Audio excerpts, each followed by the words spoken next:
àwọn ìyá kan wà wọ́n kóra wọn jọ Yahoo Mothers Association.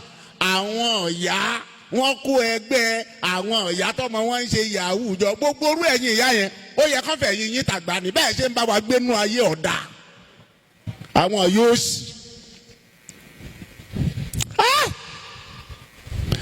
Ẹ̀ńtà àgbọ̀ Yahoo Fathers Association àgbọ̀ yẹn.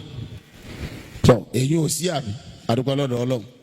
Ẹ̀yin ìyá kan lẹ́yìn kóra yín jọ tẹ láwọn ọmọ yín ṣe yahoo. Tẹ́ ẹ̀ bá mọ̀ ẹ lọ́mọ orí ibú làwọn ọmọ yín ṣe o. Ẹ lè jèrè àwọn ọmọ yẹn o. Gbogbo ìyá yẹn ẹ lè jèrè wọn o. Òkè wọn kọ́lé fún yín lẹ́pẹ̀ lérè ilé ó tó wó pa yín ẹ̀yin ẹ má lọ kú mẹ́. Wọ́n rọkọ̀ fún yín tọkọtọkọ ni wọ́n jí yín gbé ẹ̀ ń lọ́nu.